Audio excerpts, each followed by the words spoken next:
దేవుడి రాత్రి మన కొరకే సిద్ధపరిచిన వాక్య లేఖనాన్ని మనం జ్ఞాపకం చేసుకుందాం, ధ్యానం చేద్దాం. దయచేసి బైబిల్ తీయండి. బైబిల్ నుంచి ఆదికాండము 12వ అధ్యాయము మొదటి వచనం. యెహోవా నీవు లేచి నీ దేశము నుండి, నీ బంధువుల యొద్ద నుండి, నీ తండ్రి ఇంటి నుండి బయలుదేరి నేను నీకు చూపించు దేశమునకు వెళ్ళుము. ఈ రాత్రి దేవుడి వాక్యముల ద్వారా మనతో మాట్లాడును గాక. కొద్దిసేపు జాగ్రత్తగా వినండి. ప్రభు ఈరోజు మనతో, ఈ రాత్రి మనతో మాట్లాడే వాక్యముల చేత మనందరం బలపరచబడి నూతన సంవత్సరంలోనికి మనం అడుగు పెడదాం. ఎంతగా ప్రార్థన చేసినా దేవుడిచ్చిన మాటే నేను చెప్పాలి, తప్పదు. కనుక కొద్దిసేపు జాగ్రత్తగా వినండి. దేవుడు నాకు ఇచ్చింది నమ్మకంగా నేను మీ ముందు పెడతాను. జాగ్రత్తగా వినండి. బైబిల్లో దేవుడు అబ్రహాముని నీవు విడిచిపెట్టాలి, నీ దేశం నువ్వు విడిచిపెట్టాలి, నీ బంధువుల్ని నువ్వు విడిచిపెట్టాలి, నీ తండ్రిని అని ప్రభువు చెప్పారు. అప్పుడు అబ్రహాము విడిచిపెట్టుకొని వచ్చేసాడు. అబ్రహాం ఏం చేశాడండి?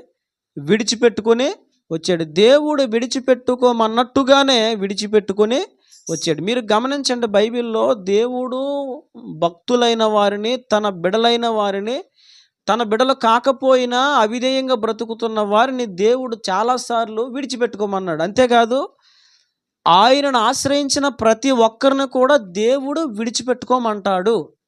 ఇది మనం మొట్టమొదటిగా తెలుసుకోవలసిన విషయం. అది ఏంటో దేవుని అడిగితే మనకు అర్థమవుతుంది, ఏం విడిచిపెట్టుకోమంటున్నాడు దేవుడు అనేది. ఖచ్చితంగా విడిచిపెట్టుకోమన్న మాట మాత్రం నిజం. దేవుడు విడిచిపెట్టుకోమంటాడు. ఇప్పుడు చూడండి, మనం కూడా ఒక సంవత్సరం విడిచిపెట్టేస్తున్నాం. ఇప్పుడు ఒక సంవత్సరాన్ని విడిచిపెట్టేసి మరొక సంవత్సరంలోనికి వెళ్ళబోతున్నాం. ఇప్పుడు దేవుడు అబ్రహామును కూడా బైబిల్లో విడిచిపెట్టుకో అని అన్నాడు. ఇప్పుడు మనము నేను విడిచిపెట్టుకోను అన్న మనల్ని విడిచిపెట్టి సంవత్సరం మాత్రం వెళ్ళిపోతుంది. అది మరలా రాదు. మరలా ఎప్పటికీ 2025 డిసెంబర్ 31వ రోజు మరలా ఎప్పుడైనా వస్తుందా? రాదు. ఇంకా రాదంటే రాదు. ఓకేనా? అంటే రెండు మాటలు ఈ రాత్రి నేను మీకు చెప్పాలనుకుంటున్నాను. ఒకటి, పోయిన అవకాశం మరలా రాదు. పోయిన అవకాశం మరలా రాదు. దేవుడు ఇది మనకిచ్చిన అవకాశం. ఏంటది? మనం నేర్చుకోవాల్సిన పాటలు. ఒకటి, మనకి దేవుడు ఏ అవకాశం ఇచ్చినా మనము దాన్ని చాలా విలువైందిగా తీసుకోవాలి. ఎందుకంటే పోయిన అవకాశం మరలా రాదు. సంవత్సరం మనల్ని విడిచిపెట్టి వెళ్ళిపోతున్నప్పుడు మనం తెలుసుకోవాల్సిన ఒక సత్యం ఏంటంటే, సంవత్సరం విడిచిపెట్టి వెళ్ళిపోతున్నది, మరలా తిరిగి రాదు. అలాగే నా జీవితంలో దేవుడిచ్చిన అవకాశాలు నేను సద్వినియోగం చేసుకోకపోతే అలాగే వెళ్ళిపోయిన అవకాశాలు మరలా రావు. ఇది ఒక మాట మనం నేర్చుకోవాలి. మొట్టమొదటిగా పోయిన అవకాశం మరలా రాదు. కనుక దేవుడు అవకాశం ఇచ్చినప్పుడే మనము దానిని సద్వినియోగము చేసుకోవాలి. ఎందుకంటే అవకాశం వెళ్ళిపోతే మరలా తిరిగి రాదు రాదు రాదు, ఎప్పటికీ రాదు అవకాశం అనేది. ఇది ఒకటి మనం నేర్చుకోవాలి. కాబట్టి దేవుడు నీకు ఏ విషయాలు అవకాశాలు ఇస్తున్నాడో వాటిని నువ్వు గట్టిగా పట్టుకోవాలి. ఏ అవకాశం దేవుడు నీకు ఇస్తున్నాడు, ఆ అవకాశాన్ని నీవు చాలా జాగ్రత్తగా పట్టుకోవాలి. ఒకవేళ పట్టుకోలేదనుకో, ఆ అవకాశం అనేది మరలా తిరిగి నీ జీవితంలో రావడం అనేది జరగదు. ప్రతి సంవత్సరం ఏంటనుకుంటున్నారు?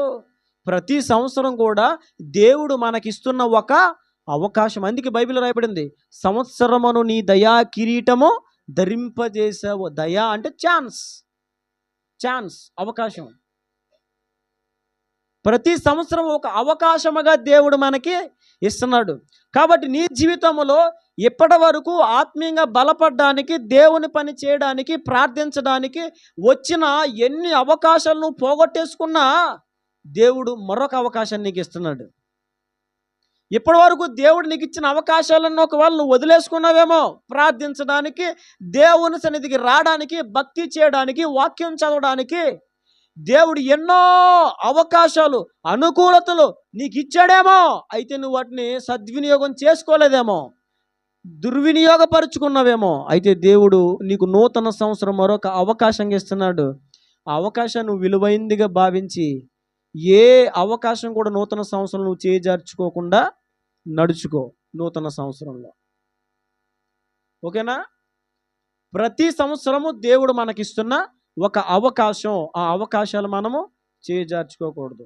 ఇప్పుడు రెండవ మాటను మీకు చెప్తున్నాను. రెండవ మాట గురించి కొంచెం సుదీర్ఘంగా నేను మీకు తెలియజేస్తాను, మాట్లాడతాను ప్రభు ఇచ్చిన నడిపింపును బట్టి. విడిచిపెట్టినట్టుగా, సంవత్సరం విడిచిపెట్టినట్టుగా ఇప్పుడు మనం కూడా మన జీవితంలో కొన్ని విడిచిపెట్టుకోవాలి. ఏం చేయాలా? అర్థమైంది కదా నా మాట? దేవుడు కూడా ఏం చేస్తాడో విడిచిపెట్టుకోమంటాడు. బైబిల్ మీరు గమనించండి. దేవుడు అబ్రహాముని నువ్వు నీ స్వదేశం, బంధువులు, తండ్రిని విడిచిపెట్టు అన్నాడు. దేవుడు లోతుతోనూ తన పిల్లలతోనూ తన భార్యతో అన్నాడు, లెండి ఈ ప్రాంతమును విడిచి మీరు బయటికి పోండి అన్నాడు దేవుడు. ఆ తర్వాత దేవుడు ఇశ్రాయేలు ప్రజలకు చెప్పాడు, మీరు బానిసత్వం నుంచి లెగండి, నడండి బయటికి, నేను మిమ్మల్ని విడిపించుటకు వచ్చాను. ఆ నిర్గమాకాండం టైటిల్ నిర్గమాకాండం. నిర్గమము, విముక్తి, దాసి విముక్తి అంటే విడిచిపెట్టుకోవడం. నిర్గమం, నిర్గమం విడిచి రావడం, విడిచి రావడం, విడిచిపెట్టి రావడం. నిర్గమం అంటే అదే, విడిచి రావడం, విముక్తి పొందడం. దాస్యము నుండి విముక్తి, వదిలి రావడం, ఇదే అనమాట. కనుక మరొక సంవత్సరంలోనికి అడుగు పెడుతున్న మనం మన జీవితంలో కూడా విడిచిపెట్టుకోవాలి. ప్రతి వ్యక్తికి కూడా దేవుడు తన దగ్గరకు వచ్చినప్పుడు విడిచిపెట్టుకోమని చెప్తాడు. అది ఏం విడిచిపెట్టుకోమంటాడో తెలియదు, కానీ దేవుడు ఏది విడిచిపెట్టుకోమన్నా దానిని విడిచిపెట్టుకోవడానికి మనం ఎప్పుడు సంసిద్ధంగా ఉండాలి. ఎలా ఉండాలి? సంసిద్ధంగా ఉండాలి, అందులో సందేహం లేదు. దేవుడు ఏం చివరికి చూడండి, వచ్చిన దగ్గరికి చివరి కాలింగ్ అనడానికి ప్రభు ఏం చేయాలి? ఏమనాలి? ఓకే ప్రభా అదో అంటే ఇప్పుడు మీకు చివరి కాలింగ్ ఏం రాదులే, చెప్తున్నాను. ప్రాణమును విడిచిపెట్టుకోమన్నా అది ప్రభు చెప్పారు కదా. నా నిమిత్తము తన ప్రాణమును ఎవడైతే కాపాడుకుంటాడో దాన్ని పోగొట్టుకుంటాడు, ఎవడైతే దాన్ని పోగొట్టుకుంటాడో దానిని కాపాడుకోగలుగుతాడు. అర్థమవుతుందా? దేవుని కొరకు మనం ఏం చేయాలంటే ప్రాణమైనా పోగొట్టుకోవాలి. మనం పోగొట్టుకునే ఆ సిద్ధపాటు మనలో ఉంటే మన ప్రాణము కాపాడబడుతుంది. దేవుడు ఎందుకు చెప్పాడంటే అంత సిద్ధపాటుతో ఉండాలి అని. దేవుడు అబ్రహాముకి చెప్పాడు, విడిచిపెట్టేసిరా. ఈరోజు రాత్రి దేవుడు కూడా మనతో మాట్లాడుతున్నాడు. నూతన సంవత్సరంలోకి ప్రవేశించే నీవు, మరొక నూతన సంవత్సరమును స్వతంత్రించుకునే నీవు నీ జీవితంలో కొన్ని విడిచిపెట్టు. దేవుడు మొట్టమొదటిగా అబ్రహామును బయటికి రమ్మన్నప్పుడు నీ దేశం అన్నాడు. నీ దేశము ఏమన్నాడు? అక్కడ చూడండి, ఆ పదం చూడండి. నీ దేశము నుండి ఏమన్నాడు?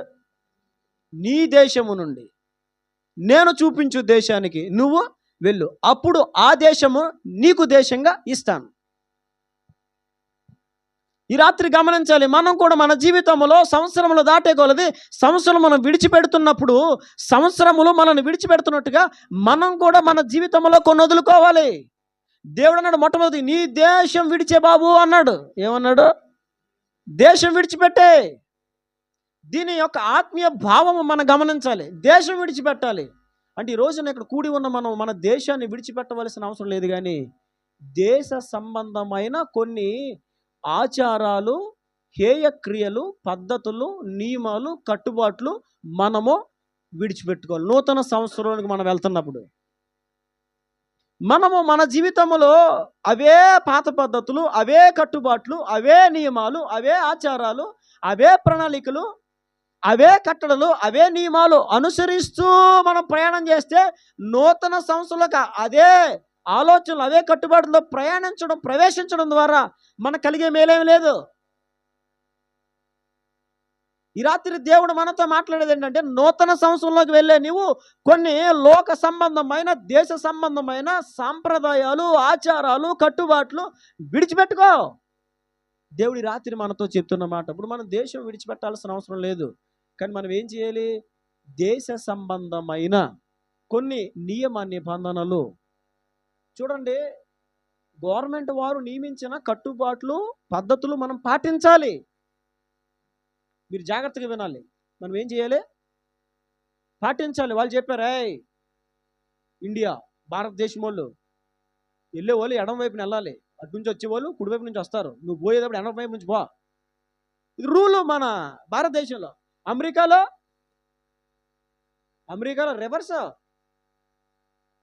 రివర్స్ ఉంటుంది. ఎడమవైపు నుంచి వస్తాయి వాహనాలు. మనలాంటి కారు ఇచ్చారనుకో, అమెరికాలో ఏం చేస్తారు వీళ్ళు? ఎడం వైపు నుంచి వెళ్ళిపోవాలని ఎడమవైపు నెట్టేస్తారు కారు. వీళ్ళు ఎంత అవుతుందా? ఇటువైపు మనకి అక్కడ కుడివైపు ఉంటుంది స్టీరింగ్, వాళ్ళకి ఎడమవైపు ఉంటుంది స్టీరింగ్ అక్కడ కారులు. మన భారతదేశంలో నియమం ఏంటంటే వెళ్ళే వాళ్ళు ఎడం వైపు నుంచి వెళ్ళాలి. మనం ప్రయాణం చేస్తున్నప్పుడు రోడ్డుకి ఎక్కడి నుంచి వెళ్ళాలండి? చెప్పండి, ఎక్కడి నుంచి వెళ్ళాలా? ఎడమ వైపు. ఇది రూలు. ఇప్పుడు భారతదేశంలో చాలా నియమ నిబంధనలు ఉంటాయి. నేను చెప్పే ఒక మాట స్పష్టంగా వినండి. మనం పాటించాలి కానీ అది వాక్యపు నియమము హద్దు దాటినప్పుడు మాత్రం అది ఎంత నియమమైన మనము పాటించవలసిన అవసరం ఏమీ లేదు. మొద్దుగా అన్నాడు, బాబు నేను నమస్కారం చేయను అని అన్నాడు. రాజుగారు ఒక నియమం పెట్టాడు దేశంలో. ఏమని? అందరూ హోమానికి నమస్కారము చెయ్యాలి. కానీ మొద్దుగా మాత్రం నమస్కారము చేయలే. ఎందుకు చేయలే? రాజుగారు పెట్టిన నియమము అది వాక్య నియమానికి అభ్యంతరంగా ఉంది. అభ్యంతరం ఉంది. ఎందుకని? దేవుడు చెప్పాడు, నీ దేవుడైన యెహోవాను నీవు ప్రేమించి ఆయన్ని పూజించి ఆయనకు మాత్రమే నీవు సాగిలపడి నమస్కరించాలి. ధర్మశాస్త్రములో దేవుడు ఆనాడు తన ప్రజలకు ఇచ్చిన నియమాలవి. నీవు ఆయనకి మాత్రమే మొరక్కవలెను. ఎవరికి మొరక్కాలి? ఆయనకి మాత్రం. నువ్వెవరికి మొరక్కకూడదు. చట్టం పెట్టాడు రాజుగారు. కానీ మొద్దుగా అంటాడు, నేను చేయలేనంటాడు. ఎందుకని? నేను యూదుని, నేను అటు చేయజాలను. ఎందుకని? వాక్యం ఒప్పుకోదు. నేను చెప్తున్నాను, గవర్నమెంట్ వారు ప్రభుత్వం వారు పెట్టి నియమాలు పాటించండి. కానీ అది వాక్యానికి వ్యతిరేకంగా ఉన్నప్పుడు మాత్రం దాన్ని మనం పాటించాల్సిన అవసరం లేదు. దేవుడు చూసుకుంటాడు. దేవునికి అప్పగించడం. ఈ రాత్రి దేవుడు మనతో మాట్లాడుతున్నమాట. ఇంతవరకు ఒకవేళ నువ్వు ఎక్కడైనా ఈ లోక సంబంధమైన వాక్య విరుద్ధమైన దేశ నియమములు ఆచారములు ఎక్కడైనా చేపెట్టావేమో, అయితే ఈ రాత్రి ఒక తీర్మానం చేసుకో. విడిచిపెట్టేస్తాను ప్రభా, విడిచిపెట్టేస్తాను. ఒక తీర్మానం చేసుకో, ప్రభా ఇంకెన్నడూ నేను అన్య ఆచారాలు చేతులు కలపను తండ్రి, ఈరోజు నేను విడిచిపెట్టుకుంటాను. చూసారా, కష్టమైపోతుంది ఏమండి? పొందుకోవడం అంటే రెడీగా ఉంటారండి. Get ready. దేవుడు వదిలంటే నువ్వు అదే అనుకో, నువ్వు అదే వద్దు. నువ్వు ఎత్తావా? తీసేసుకుంటాను. ఎన్నిస్తా నాకేమిస్తా. దేవుడితే అవునా? దేవుడే అది కాదు, అది వదిలే అంటే అదిగో అక్కడే వస్తుంది నీకు నాకు తంట మనల్లో. కానీ గమనించాలి, ఒక మాట చెప్తున్నాను, అసలు విడిచిపెట్టుకోవడంలోనే గొప్ప ఉద్యమం ఉంటుంది. విడిచిపెట్టుకున్నప్పుడే అసలు నీ జీవితము యొక్క పరమార్థం ఏంటో నీకు అర్థమవుతుంది. విడిచిపెట్టుకున్నప్పుడే అసలు దేవుడు నీ స్థితిగతులు ఎలా మారుస్తాడో, ఎలా త్రిప్పుతాడో అప్పుడే నీకు తెలుస్తుంది. విడిచిపెట్టుకున్నప్పుడే. మనం ఏం చేయాలి చెప్పండి? ఒకటే, దేశ సంబంధమైన కొన్ని లోక వ్యవహారాలు, ఆచారాలు, నియమాలు, కట్టుబాట్లు, పద్ధతులు ఏం చేయాలి? విడిచిపెట్టుకోవాలి. ఇప్పటి వరకు చేసావు, సంవత్సరంలో వెళ్ళిపోతున్నాయి. ఇప్పుడు నువ్వు వదిలే, ఆ సంవత్సరంతో దాన్ని వదిలే, ఆ కట్టుబాట్లు, నియమాలు వదిలే, పద్ధతులు వదిలే. ఓ తీర్మానం చేసుకో. నేను వదలలేను, నా వల్ల అవ్వదు. లేదు, దేవుడు సహాయం చేస్తాడు. నేను వదిలేస్తాను ప్రభా, నువ్వు నాకు సహాయం చేయి, నాకు చేపట్టుకో అని నువ్వు అడిగినప్పుడు అందుకు దేవుడు నీకు సహాయపడతాడు. నాకు సహాయపడిన దేవుడు నీకు సహాయపడ్డా? నన్ను నిలబెట్టిన దేవుడు నేను నిలబెట్టడా? నిలబెడతాడు, సహాయం చేస్తాడు ఆయన. నేను థమ్సప్ చాలాసార్లు మీకు చెప్పినట్టున్నాను. థమ్సప్ డ్రింక్ భయంకరంగా తాగేవాడిని. థమ్సప్ డ్రింక్, బిర్యానీ తిన్నానంటే పక్కనే ఉండాలా. ఇది తింటూ, మసాలా తింటూ థమ్సప్ తాగుతూ ఉంటే భలే ఉండేదండి. నాకు అనిపించింది, ఒరే మందు తాగి కూడా ఇప్పుడు ఎలా ఉంటుందేమోరా అనిపించింది నాకు. అలా అలా వెళ్ళిపోయేది ఊహ, అలా వెళ్ళిపోయేది. నాకని ఊరి బాబు ఇది ఏంటో నాయన ఇలా తాగేస్తున్నానంటే, ఆడు మందు తాగుతాడు, నిన్న ఇది తాగుతున్నాను. ఆడు అలాగే తాగినప్పుడు చాలా ఎక్సైట్ అయిపోతాడు ఆడు, నేను అలాగే అయిపోతున్నాను. అమ్మో, నేను బాగా ఎడిక్ట్ అయిపోయాను. నేను ఉపవాసం ఉంటే నాకు థమ్స్ అప్ డ్రింకే గుర్తొచ్చింది. ఉపవాసం అవ్వగానే ముందు డ్రింక్ తెచ్చుకుని లోపల పెట్టుకుని ఉంచుకునేవాడిని.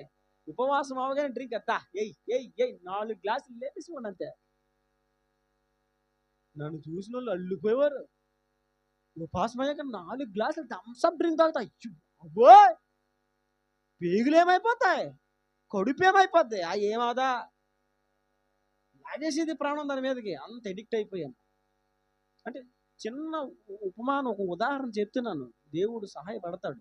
ఇదే కాదు, గొప్ప గొప్ప బలమైన బంధకాల నుంచి కూడా దేవుడు నన్ను విడిపించాడు. తీర్మానం, విడిచిపెట్టుకుంటా, నువ్వు నాకు సహాయం చేయ ప్రభువా అన్నప్పుడు భయంకరమైన బలమైన బంధకం నుంచి కూడా దేవుడు నన్ను విడిపించాడు. దాని విషయంలో తీర్మానం చేసి, ప్రభా నేను దీన్ని విడిచిపెట్టుకుంటాను. ఏం చేస్తాను? విడిచిపెట్టుకుంటాను. ఇంకెప్పుడు దాన్ని జోలికి పోతాను. తీర్మానం చేసుకున్నాను, విడిచిపెట్టేసుకున్నాను. మరలా ఇప్పటి వరకు చాలా సార్లు చాలా మంది తాగండి, ఒక్కసారికి తాగండి, ఒక్కసారికి తాగండి, మమ్మల్ని ప్రేమిస్తే తాగండి, ఒక్కసారి తాగండి, ఎన్నిసార్లు ఎంతమంది అన్నారు. ఇప్పటికి మరలా దాని జోలికి పోలేదు.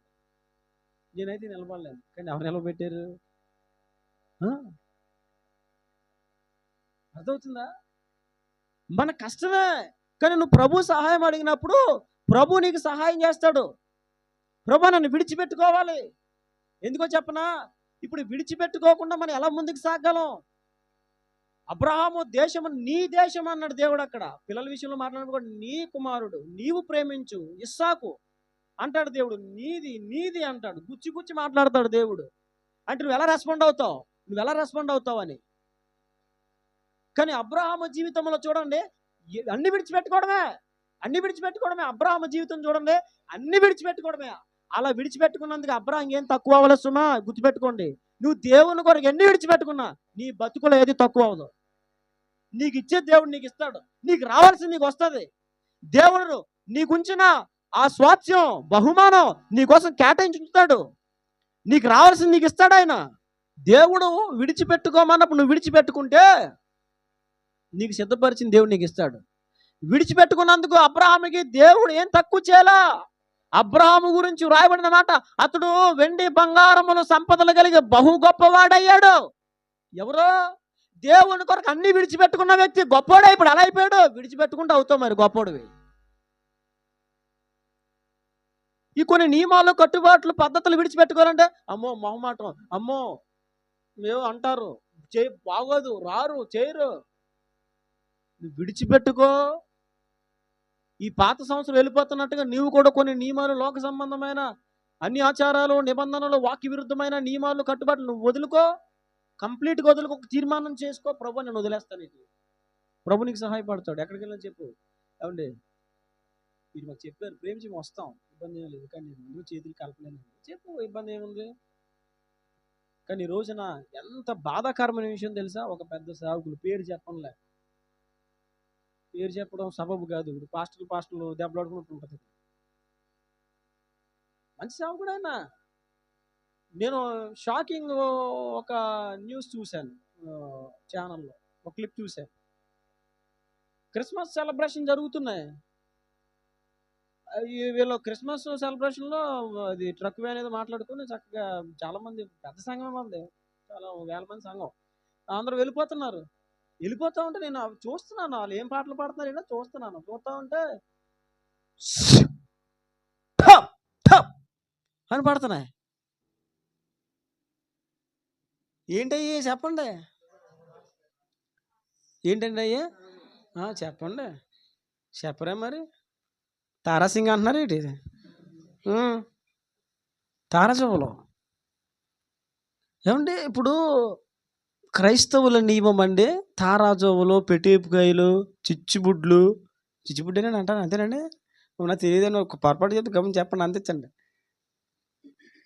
ఇంకా ఇదే కాకరపోతులా, అదేనా? అమ్మో, ఇంకటేంది ఇది? భూచక్రం అంట అది. అమ్మో ఇంకోటి అది ఆ చక్రం అంట, అది అయితే ఇంకో చక్రం అంట అది. అది బాబాయ్ అమ్మో, వీళ్ళకి మైకిత్తు ఇప్పుడు ఎలా చదివేసేలా ఉన్నారు గంట లిస్టు. చూడండి, నేను అడుగుతాను, అది అసలు దేవుని పిల్లల నియమమా? అసలు అది మన ఎంట వంట క్రైస్తవ్యంలో ఎక్కడ కనపడకూడని విషయం కదా. ఆ నియమం నువ్వేది తెచ్చుకున్నావు? ఇలా క్రైస్తత్వంలో, భక్తిలో, క్రైస్తవ జీవితంలో, మందిరాల్లో ఈ రోజున మనం చూస్తూ ఉంటే వాక్య విరుద్ధమైన నియమాలు లేకుండా లోక నియమాలు తీసుకొచ్చి ఆ కార్యక్రమాల్లో వారు వినియోగించడం, వాటిని ప్రయోగించడం, అక్కడ అవి చేయడం, ఇదంతా లోక నియమాలు ఇందులోకి వచ్చినట్టు కాదా? వదులుకోవాలి. పెళ్ళి అయితే బాంబులు. నేను నాకు డౌట్, ఇప్పటికీ నాకు డౌటు, పెళ్ళైనా బాంబు వేస్తారు, సచిన బాంబు వేస్తారు, ఏంటండి అది? అంటే పెళ్ళి అయితే భలే పెళ్ళయిందా, హో డిగ్గు చెక్క టబా టబా టబా ఏరా రాగా చచ్చిపోయిన తర్వాత భలే చచ్చారు రే అనా? ఏంటది? నాకు అర్థం అవ్వలేదు. ఏంటది? ఈరోజు మనం ఒక తీర్మానంలోకి రావాలి, విడిచిపెట్టాలి. తీర్మానం కాదు, మనం ఈరోజు విడిచిపెట్టుకునే క్రమంలోకి రావాలి. అయ్యా, నేను వాక్య విరుద్ధమైన లోక సంబంధమైన నియమాలు, కట్టుబాట్లు అవన్నీ కూడా నేను ఏం చేస్తాను? వదులుకుంటాను. అంతే మరి నేను చెప్తున్నాను. వదులుకున్నందుకు అబ్రహాముకి దేవుడేమి తక్కువ చేయాలి. అబ్రహాము జీవితంలో ప్రతిదీ వదులుకోవడమే. దేవుడు దేశాన్ని వదలమంటే ఓకే ప్రభు అన్నాడు. మరి బంధువులను కూడా వదిలేయాలి, సరే ప్రభు అన్నాడు. మరి మీ తల్లిదండ్రుల పేరెంట్స్ని కూడా వదిలేయాలి, ఓకే ప్రభు అన్నాడు. బయటకు వచ్చిన తర్వాత దేవుడు ఎంతో కష్టపడి తిప్పలబడి 100 సంవత్సరాలకు ప్రార్థన చేసి ఉపవాసాలు ఉండి ఉండి ఉండి అయ్యా ఒక్క కొడుకునివయ్యా, అయ్యా వారసులు లేడయ్యా, అయ్యా అని అడిగితే దేవుడు 100 ఏళ్ల వయసుకి ఒక కొడుకుని దేవుడిచ్చే తర్వాత చక్కగాడు పాలు తాగి ఎదిగి ఆడుకుంటూ ఉంటే అలా చూస్తున్నాడు. ఎవరో దేవుడు కాదండి, అబ్రహాం. భలే ఆడుకుంటున్నాడు కొడుకు, పెద్దడైపోయాడే, ఎక్కేతాడు. మావాడు కుర్చీలు దాయలేకపోతున్నాం వీడి దగ్గర. కుటుంబ ప్రార్థనలు, మేము కుటుంబ ప్రార్థన, ఈడేమో ఎక్కేతున్నాడు అన్నీ. కుర్చీలు ఎక్కేసి, బాక్సులు ఎక్కేసి, ఈ పట్టుకుని గ్రిల్ సెట్టుకుని ఎక్కేయడానికి ప్రయత్నం చేసేస్తున్నాడు. అలాగా చూస్తూ ఉంటే ముచ్చట పెడుతున్నాడు అబ్రహాం. అబ్బా, దేవుడు ఇచ్చాడు కొడుకు ఇస్సాకు, మంచి పేరు పెట్టేశాడు, ఇస్సాకు నా కొడుకు. బా, ఎంత కాలానికి నా కలల పుత్రుడు. ఏ పుత్రుడు చెప్పండి, ఏ పుత్రుడా? కలల పుత్రుడు. కొంతమంది కలల రాణీలు ఉంటారులే, ఆ రాణీలు కానీ ఈ రాణీలు కాదు కానీ అంటారు వాళ్ళు కలపుత్రుడు అని. అబ్బా, సంతోషపడిపోతున్నాడు, ఆడుకుంటూ. అప్పుడు ప్రభు అన్నారు పక్క నుంచి, అబ్రహాము, అయ్యా ఏంటయ్యా, నీకు ఒక్కడైనా నీ కొడుకు? నువ్వు ఒక్కడే ప్రభా, నువ్వు ఇచ్చావుగా, బెస్ట్ మంచి గిఫ్ట్ ఇచ్చావు, నువ్వు ఇచ్చిన బెస్ట్ ఇస్తావు ఆయన, నువ్వు ప్రేమించేస్తావు. అవునా నేను ప్రేమిస్తున్నాను. అప్పుడు దేవుడు అన్నాడు, తీసుకొచ్చి మోరియా దేశంలో ఒక పర్వతం మీద అతను బలిగా ఇచ్చే. అబ్రహాం జీవితం చూడండి, అడుగడుగుని విడిచిపెట్టుకోవడమే. కానీ అబ్రహాముని దేవుడు విడిచిపెట్టుకోమన్నప్పుడు ఆలోచించలా, సంకోచించలా, వాయిదాలు వేయలా, నిర్లక్ష్యం చూపలా, మనుషుల గురించి ఆలోచించలా. బలర్పించినప్పుడు కూడా మోరియా పర్వతం దగ్గర సిద్ధపడిపోయాడు. తెల్లవారి అవ్వగానే కట్టెలు కట్టుకొని, పనివారిని తీసుకొని, గాడిదలు తీసుకొని, కొడుకుని తీసుకొని, కత్తి తీసుకొని బయలుదేరిపోయాడు. భార్యకు కూడా చెప్పలా. ఎవరు కూడా చెప్పలా? ఏంది చెప్పలేదు? అసలే హాగరుతో పోయి కొడుకుని కంటేనే నా ఉసూరు నీకు తగులుతుందే అన్నది ఈమె. ఇప్పుడు కొడుకుని దేవుడు ఇచ్చామన్నా తీసుకెళ్ళిపోతాను, దహన బలి అర్పించేస్తున్నాను, కట్టింగ్ అండవు. మరి ఇలాగ చేసేస్తున్నాను, దహన బలి ఇచ్చేస్తానంటే ఏమంటదామే? ఊరుకోవయ్యా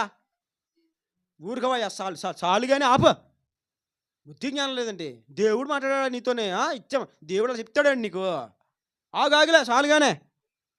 అవునా? ఈ లేడీస్ ఆగు అన్నారంటే ఎవరైనా ఆగిపోవాల్సిందేనండి. లేడీసు నేను బండి మీద వెళ్తూ ఉంటే కొంతమంది లేడీస్, వీళ్ళకి ఎంత గరణ అంటేనండి, అందరు కాదండి, కొంతమంది అండి ఎంత గరణ తెలిసి వీళ్ళకి. రోడ్డు మీద నడుచుకుంటూ వెళ్తూ మనం స్పీడ్ వెళ్ళి అని కొట్టినా సరే వాళ్ళు ఏదో తెలుసా, బండి చూడరాలో బాబు. నేను చాలాసార్లు చూసాను, బండి చూడరు, ఇలా వెళ్ళిపోతూ నువ్వు ఇలా వస్తావు అనుకో, ఇలా ఎడతారని చెయ్యి అంటే ఏంటి, నువ్వు ఆగిపో అంతే. నువ్వు ఎంత స్పీడ్లో నువ్వు ఆగిపోవాల్సిందే. నువ్వు చెప్తావా, నువ్వు గుద్దుతా నాకు అనవసరం. నువ్వు ఎగిరెళ్తా సారీ ఎగిరెళ్తావా, ఎలాగెళ్తావు నాకు తెలీదు. నేను లేకపోతే నన్ను ఎగరేసి 2 కాళ్ళ కింద నుంచి వెళ్తాను నాకు తెలియదు. కానీ నేను మాత్రం నువ్వు ఇలా ఎట్టారు, నువ్వు ఆగిపోవాల్సిందే.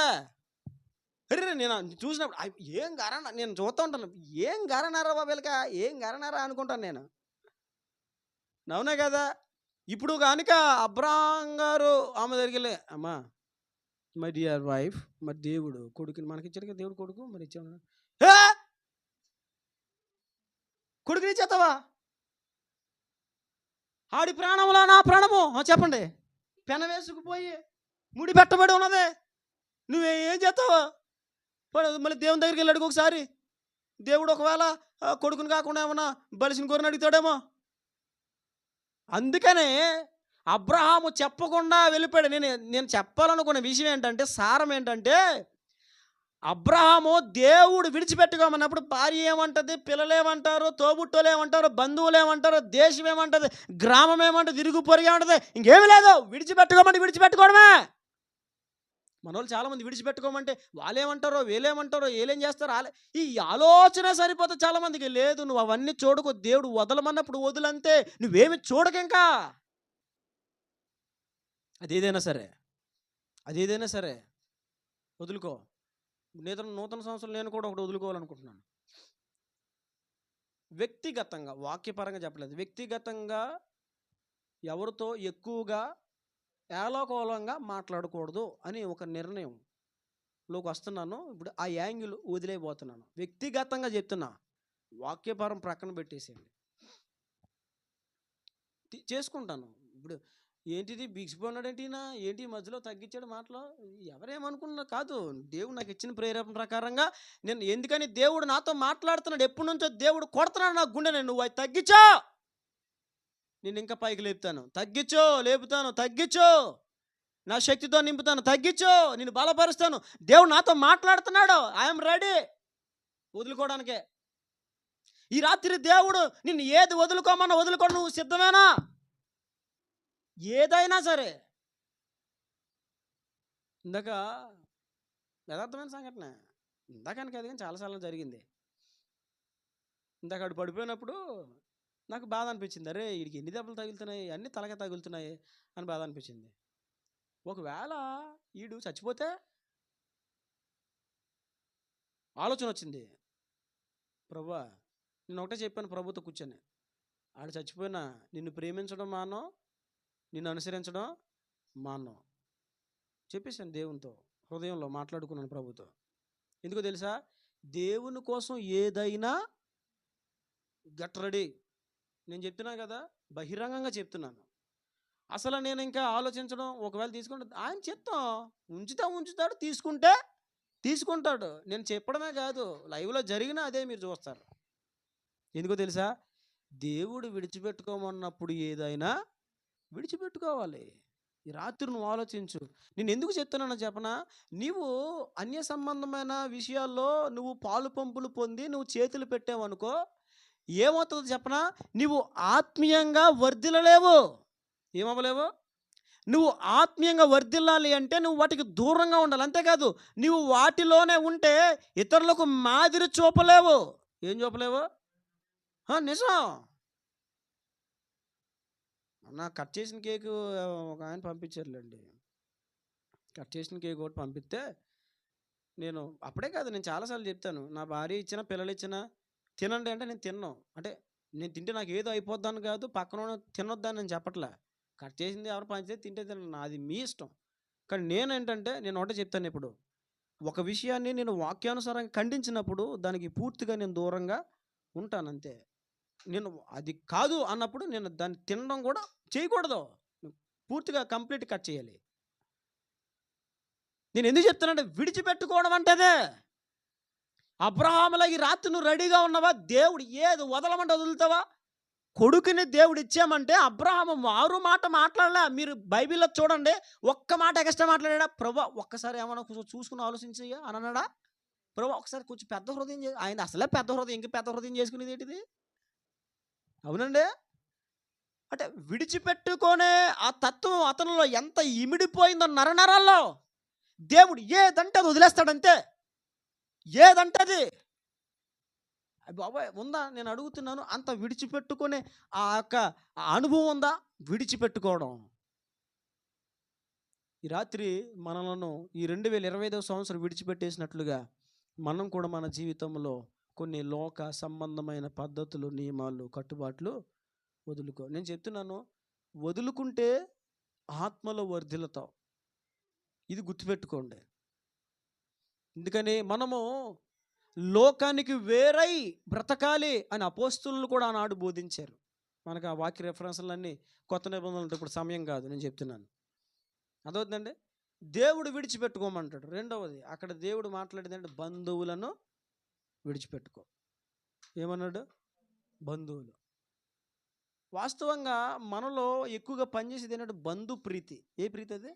బంధు ప్రీతి. అక్క, మావయ్య, బావా, చెల్లి, తమ్ముడు, అవునా, అమ్మా, డాడీ, మమ్మీ, మామీ. నేను చెప్తున్నాను, ఈ రాత్రి బంధు ప్రీతి కూడా వదిలేసుకోవాలి. దేవుడు చెప్పమన్నాడు, మరి చెప్తున్నాను. బంధు ప్రీతి కూడా ఏం చేయాలా? వదలాలి. అంటే నేను ఒక మాట, వాళ్ళని ప్రేమించొద్దు అని వాక్యం చెప్పలా. బంధు అంటే బంధం, రక్త బంధం. అంటే తల్లిదండ్రులనే కాదు, అక్క చెల్లెలనే కాదు, బంధం. మన పిల్లలు కూడా వస్తారు. బంధం అది. బంధం, రక్త బంధం, బంధు ప్రీతి. దేవుడు ప్రేమించొద్దు అని చెప్పలా, కానీ వాటి మీద ప్రీతి పెంచుకోవద్దు. ఏం పెంచుకోవద్దు? ఇప్పుడు నా కొడుకంటే నాకు ఇష్టమే, కానీ ప్రీతి పెంచుకోవట్లేదు. నేను ఒకటే, ప్రభా వాడు బ్రతికితే నీ సేవలో ఉండాలి, లేదా నమ్మకంగా నీ రాజ్యానికి చేరాలి. వాడు లేనంత మాత్రాన నేనేమి డిస్టర్బ్ అయిపోయి వెనక్కి వెళ్ళిపోయి కృంగిపోయి అబ్బెబ్బే లేదు, అసలు సమస్య లేదు.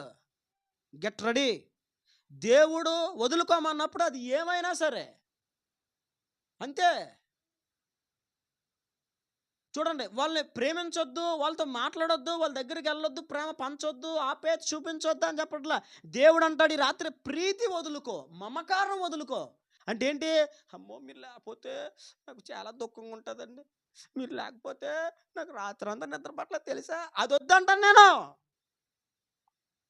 అదవుతుందా? మేము అరకు కొత్తగా సేవకి వెళ్ళినప్పుడు మేము అంటే బంధు ప్రీతి చూడండి ఎలా ఉంటుందో, అంటే బంధంలో ఉన్న ఆ ప్రీతి ఎలా పనిచేస్తుందో.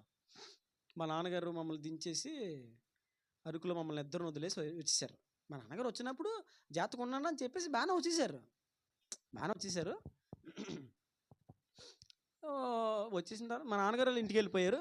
వాళ్ళు చేరిన ఆ తర్వాత రోజు ఎప్పుడు మాకు ఫోన్ చేశారు.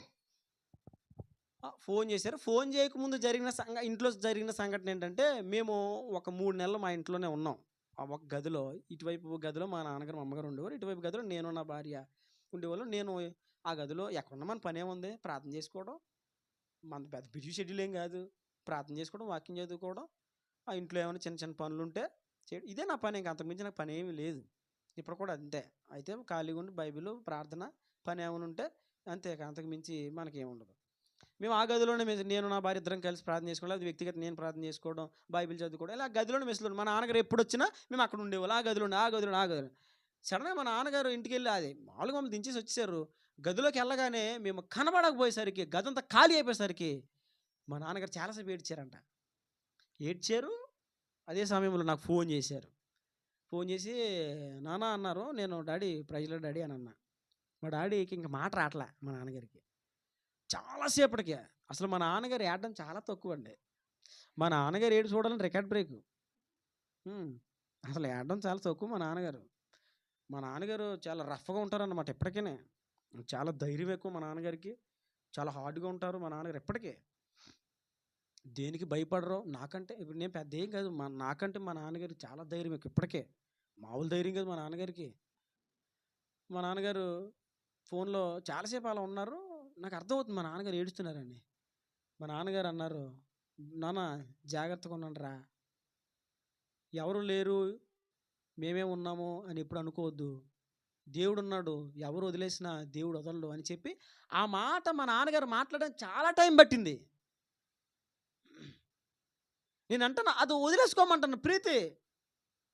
అందుకే నేను చాలాసార్లు నా భార్యతో అంటాను, నా భార్య కూడా అప్పుడు ఆమె కూడా ఏడ్చేది. వదులుకోవాలి, తప్పదు, వదలాలి. అదవుతుందా? ప్రీతి వదులుకోవాలి. ఆ ప్రీతి వస్తే ప్రేమించు. నేను చెప్తాను, ప్రీతి కాదు, వచ్చినప్పుడు నిస్వార్థంగా ప్రేమించా, అది కావాలి మనకే. ప్రీతి ఎవడ కావాలి? ప్రీతి కాదు, ప్రేమ చూపించాలి. వచ్చినప్పుడు నిస్వార్థంగా ప్రేమించి వాళ్ళకి కావాల్సింది పెట్టి, ఒక అత్తను తల్లిగా, కోడలను కూతురుగా చూడగలిగి అది ప్రేమ చూపాలా. ప్రీతి ఏముంది? ప్రీతి. నా భార్య కూడా అలా కొన్నిసార్లు ఏడుతూ ఉండేది. నేను అనేవాడిని, ఎందుకు ఏడుతున్నా? అలా ఏమన్నా అమెరికా వెళ్ళిపోయారంటే, ఇప్పుడు అమెరికా వెళ్తే పాస్పోర్టు, వీసా అవన్నీ చేయించుకోవాలి. మళ్ళీ అమెరికా వెళ్ళాలంటే తక్కువ డబ్బులండి అండ్, అవునా? అలా అయితే అప్పుడు అమ్మ అమెరికా వెళ్ళిపోతున్నా బాబాయ్, అమెరికా, అమ్మో అమెరికా అని ఆడచ్చు. అవునా కదా? నేను ఎందుకు ఏడుతున్నా? ఎందుకు ఏడుతున్నా? మనం చూడాలనుకుంటే ఒక రోజు పూట ప్రయాణం వెళ్ళి టక్కుమని చూస్తాం. ఎందుకు దానికి ఎందుకు ఏడుతున్నా? అదవుతుందండి. మా ఇంటికి ప్రసన్నమ్మ వచ్చేది, ప్రసన్నమ్మ. ఇక ఈ ప్రసన్నమ్మ అయితే కట్ చేసేయండి, ఆవిడ చూసేసినాడు పోసి గొడవ పెట్టేద్దా నన్ను ఇప్పుడు. ఈవిడైతే మేము ఇక్కడికి వచ్చిన ఏడుపు, ఆవిడ మా దగ్గర నుంచి ఇటు వచ్చినా ఎడి తిరిగిన దెబ్బలు బాకే. మేము ఇక్కడికి వచ్చి ఇంకా బ్యాగులే సర్దుకుంటూ ఉంటే పక్కకి వెళ్ళిపోయా ఇలా ఏడుతూ ఉండేది. మేము అరకులో ఉన్నాడు, మా దగ్గరకు వచ్చి వెళ్ళిపోతా. నేను అనివ్వండి, మీ చెల్లి వచ్చి ఏడుతుమే నిన్ను ఏడిపించింది కదా అనివ్వండి. నేను అర్థమవుతుందా? నేను అంటాను ప్రీతి వదిలేసుకోవాలి. అర్థమవుతుందా? ఇప్పుడు అబ్రాహాముకి లేరా? దేవుడు ఏమన్నాడు? నీవు వచ్చే బంధువులను విడిచే. ఎంతమంది బంధువులండి అబ్రాహాముకి? ఎంతమంది బంధువులు? కానీ దేవుడు విడిచిపెట్టమన్నప్పుడు రాగలిగాడు. కారణం ఏంటి? అతనికి ప్రీతి లేదు. నేను చెప్తున్నాను, బంధు ప్రీతి వదులుకోవాలి. ఎందుకో చెప్పనా? బంధు ప్రీతి మనకుంటే డిస్టర్బ్ అయిపోతాం, స్పిరిచువల్ లైఫ్ దెబ్బతినేస్తుంది. బంధు ప్రీతి నిజం, ఇది సత్యం. ఇది నీలో ప్రీతి ఉన్నప్పుడు డిస్టర్బెన్స్ అయిపోతావు. అక్కడి నుంచి ఇక్కడికి వచ్చినప్పుడు డిస్టర్బెన్స్ అయిపోద్ది. మనసంతా లోన్లీగా అనిపిస్తుంది. హార్ట్ఫుల్గా ప్రార్థన చేసుకోలేవు, వాక్యం చదవలేవు, దేవునితో సహవాసం చేయలేవు. అక్కడి నుంచి ఇక్కడికి వచ్చిన తర్వాత అందరితో ఫ్రీగా కనెక్ట్ అవ్వలేవు, మూవ్ అవ్వలేవు. సత్యం ఇది. దేవుడి రాత్రి మనతో మాట్లాడుతున్న మాట, ప్రభు నాకు ఇచ్చిన వాక్యం ఇది నిజం. మూవ్ అవ్వలేవు. ఎల్లుండి ప్రేమించు, ప్రీతి పెట్టుకోకు, ప్రీతి వదిలే. ప్రీతి పెట్టుకుని డిస్టర్బ్ అయిపోతావు. నిజమండి. నేను అలా డిస్టర్బెట్ అలాగే నేను గలిబిలైన నేను కూడా. కనుక ఈ రాత్రి దేవుడు మనతో మాట్లాడుతుంది ఒకటి, దేశ సంబంధమైన నియమాలు, ఆచారాలు, కట్టుబాట్లు విడిచిపెట్టాలి. రెండవది ఏం చేయాలి? మనం బంధు ప్రీతి విడిచిపెట్టేసుకోవాలి. విడిచిపెట్టుకోవాలి. ఈ రాత్రితో మనం అది వదిలేయాలి. ఇంకా తీర్మానం చేసుకోండి, అడగండి ప్రభుని, ప్రభు నేను దీన్ని విడిచిపెట్టుకోవాలి. బంధు ప్రీతి కనెక్ట్ అయ్యావనుకో, నీ చుట్టూ వాళ్ళు లేకపోతే నువ్వు హ్యాపీగా ఉండలేవు. నిజం, సత్యం ఇది. వాళ్ళు పలకరించకపోతే నువ్వు ఉండలేవు, నీతో మాట్లాడకపోతే నువ్వు ఉండలేవు. బంధుప్రీతి నీకు ఉన్నప్పుడు గమ్మున వాళ్ళు ఏమైనా అన్నారనుకో, నువ్వు సహించుకోలేవు. అరే, ఎంత అనుబంధంతో మాతో ఉండేవారు, ఎంత కలిసికట్టుగా ఉండేవారు, మాతో ఎంతో మంచిగా ఉండేవారు, ఏంటి ఇలా మాట్లాడుతున్నారు అని నీ హృదయంలో ఒక రకమైన కృంగుబాటు వచ్చేస్తుంది. నేను అందుకే చెప్తాను, వచ్చినప్పుడు నువ్వెంత ప్రేమ కుమ్మరించగలవు అంత ప్రేమ కుమ్మరించు. నీకున్న స్తోమతలో నువ్వేం పెట్టగలవు అది పెట్టు. ప్రీతి పెంచుకోకు. ఏం పెంచుకోకూడదు? ప్రీతి పెంచుకోకూడదు, దాన్ని వదిలేయాలి.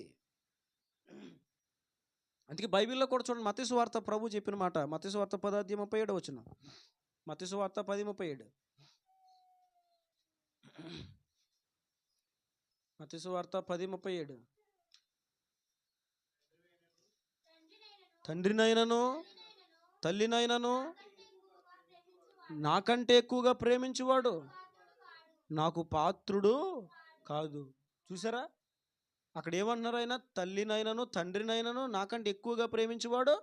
అంటే ప్రేమించొద్దని చెప్పట్లేదు అక్కడ, ఎక్కువగా. దానే ప్రీతి అంటాం మనం.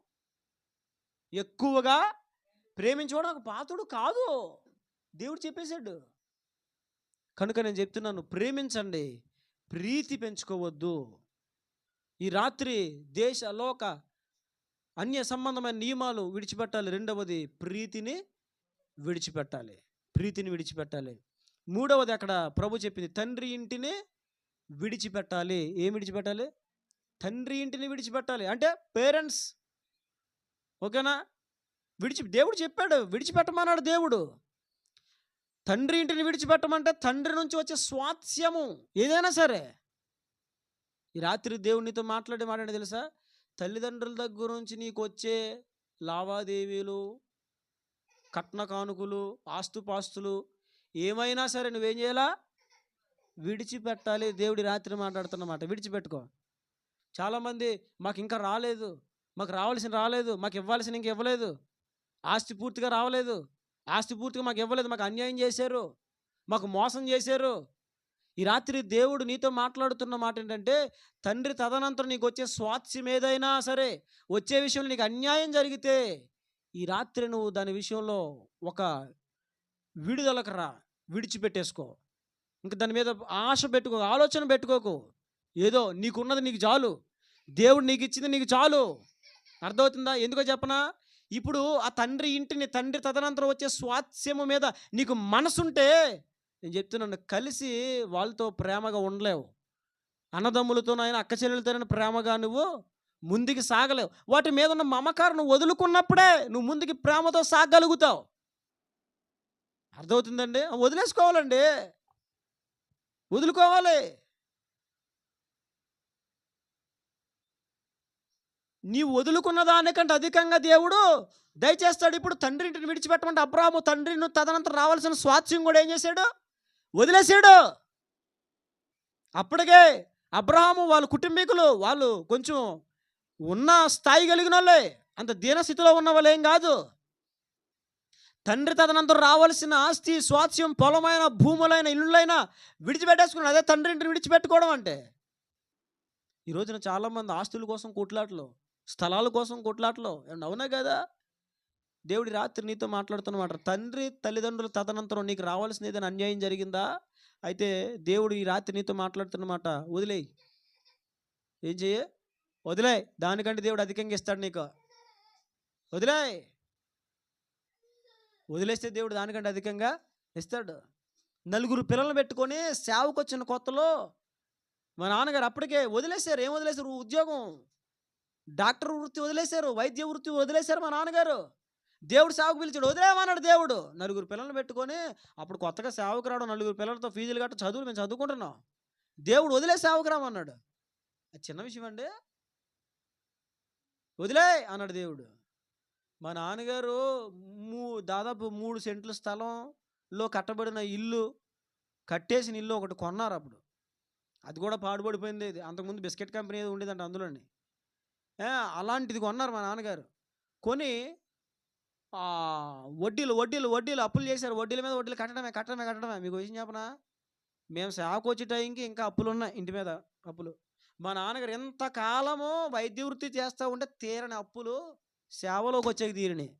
ఒక్క దెబ్బకి తీరిపోయినాయి. ఒక్కసారి అండి, ఓన్లీ 1 షాట్. నిజం. వైద్య వృత్తి చేస్తున్నాను, తీరని అప్పులు సేవకొస్తే అప్పటికి అప్పులు ఉన్నాయి. ఒకసారి ఒకేసారి, అప్పుడు ఎప్పుడు సంగతి? 2003 ముచ్చట నేను చెప్పేది. 2003, 2002. ఒకేసారి ఒక ఆయన 25,000 దశంభాగం ఇచ్చాడు. ఎంత? అప్పట్లో 25,000. ఇప్పుడు 25,000 పెద్ద లెక్కేం కాదు మనకి. అప్పట్లో 25,000 ఇలా దశంభాగం వచ్చింది.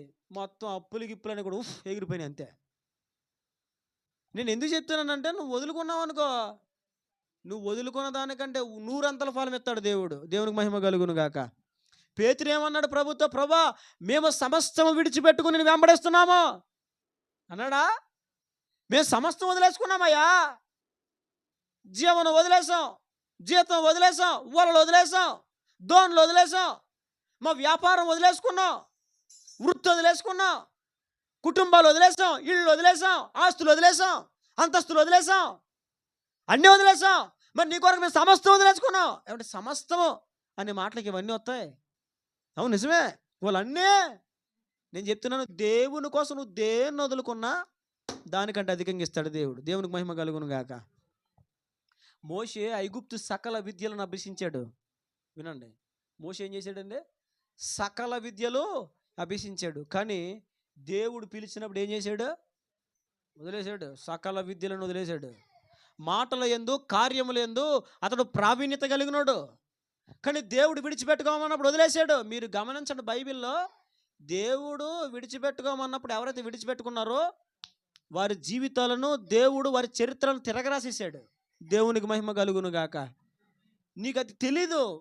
విడిచిపెట్టుకున్న ఒక పవర్ రిలీజ్ అవుతుంది అంతే దేవుడి నుంచి. అదవుతుందా? పిల్లలు ఇప్పుడు చదువు వదిలేశారు. దేనికోసం వదిలేశారు? వాళ్ళు దేనికోసం వదిలేరండి? చదువు కోసం, సేవ కోసం, పరిచర్య కోసం, దేవుని కోసం. అదవుతున్నప్పుడు నేను మానవ అంటే కాదు, ఆయన అంతటా ఆయన ఊహించుకొని కాదు, అది దైవ ప్రేరేపణ, అది దైవ చిత్తము. చాలామంది చదువుకోవట్లేదు. చదువుకోవట్లేదా? భవిష్యత్తు ఎలాగా అంటున్నారు. వారు బాబా, నేను బీకాం చదివాను, నేను బీకాం కంప్యూటర్ చదివాను, సేవకు అదేం పని చేయట్లేదు. మరి ఇప్పుడు ఇక్కడ Windows software, mother board, keyboard అదవుతుందా? ఏం పని చేయట్లేదు మరి ఇక్కడ. అవన్నీ షార్ట్ హ్యాండ్, టైపింగ్ ఇవన్నీ నేర్చుకున్నాను. ఇప్పుడు ఇక్కడ ఏం పని చేయట్లేదే. అవన్నీ షార్ట్ హ్యాండ్, కోర్టులో ఉండే లాంగ్వేజ్ నేర్చుకున్నాను నేను. కుదురుగా నేర్చుకోలేదులే. కుదురుగా నేర్చుకుని ఉండే షార్ట్ హ్యాండ్ లాంగ్వేజ్ ఉంటుంది, కోర్టులో వాడే లాంగ్వేజ్ అనమాట. అది పర్ఫెక్ట్గా నేర్చుకుంటే నెలకి 80,000 జీతం స్టార్టింగ్. కానీ ఆ షార్ట్ హ్యాండ్ ఎగ్జామ్ మాత్రం పాస్ అయిపోయానండి. ఎలా పాస్ అయ్యాను అనుకున్నారు? మరి అదే టాలెంట్ అంటే. కాపీ కాదు, కాపీ అన్నీ కాపీ అయినట్టేక. కాపీ కాదు. వాళ్ళు ఇంగ్లీష్ చెప్తారు, in the man on the top after doing that one, ఇలాగా కొన్ని చెప్తారు ఇంగ్లీష్లో. వాళ్ళు చెప్తున్నప్పుడు మేము ఏం చేయాలంటే షార్ట్ హ్యాండ్ లాంగ్వేజ్లో మేము ఆల్రెడీ అవన్నీ నోట్ చేసుకోవాలి. షార్ట్ హ్యాండ్ లాంగ్వేజ్లో మేము రాసేయలేదు అంతా. వాళ్ళు ఇంగ్లీష్ చెప్పినప్పుడు షార్ట్ హ్యాండ్ లాంగ్వేజ్లో రాసేయాలి. నేనేం చేశాను అనుకున్నారు? వాళ్ళు ఇంగ్లీష్ చెప్తున్నప్పుడు నేను ఇంగ్లీష్ రాసేసాను. వాళ్ళు ఇంగ్లీష్. మరి అదే మరి తెలివంటే, పనికిరాని తెలివంటే. తెలివంటే ఆ తెలివి కాదులే. వాస్తవానికి ఏం చేయాలంటే ఎగ్జామ్ ప్రాసెస్ ఏంటంటే, వినండి, ఎగ్జామ్ ప్రాసెస్ ఏంటంటే వాళ్ళు ఇంగ్లీష్ చెప్తారు, నేను షార్ట్ హ్యాండ్ లాంగ్వేజ్లో నేను రాయాలి. ఇక్కడ ఇంగ్లీష్ రాయకూడదు. నేనేం చేసి తెలుసా? వాళ్ళు ఇంగ్లీష్ చెప్తే నేను ఇంగ్లీష్లో రాసేసాను. ఆన్ దట్ దిస్ బికాజ్ అని చెప్తా ఉంటే మొత్తం టకటకటకమని రాసేసాను. ఆడు ఆపిన తర్వాత, వాగుడు ఆగిన తర్వాత అప్పుడు అందులో నాకు వచ్చిన ఒత్తులన్నీ కూడా ఎడేసాను అంతలాగా. Because that the and from again after ఇవన్నీ నాకు కొన్ని గుర్తున్నాయి. గుర్తున్నంత కూడా ఆ కోర్ట్ లాంగ్వేజ్లో మొత్తం పెట్టేశాను. క్లాస్ ఫస్ట్ వచ్చినోడికి షార్ట్ హ్యాండ్ ఆగిపోయిందండి, నాకు ఆగలేదు. నిజం అది. క్లాస్ ఫస్ట్ ఒకడు ఉన్నాడు, ఆడి పేరు మర్చిపోయాను, అందరి పేర్లు మర్చిపోయాను, గుర్తులేదు. ఆడికి ఫస్ట్ వచ్చేస్తారు అనుకున్నారు అందరూ. ఆడికి ఆగిపోయాను షార్ట్ హ్యాండ్, నాకు ఆగలా. అర్థమైందండి? ఎందుకు చెప్పాను ఇదంతానే? చెప్పండి. అప్పుడే ఇప్పుడు నాకేమీ పనికిరావు, ఏమీ పనికిరావు.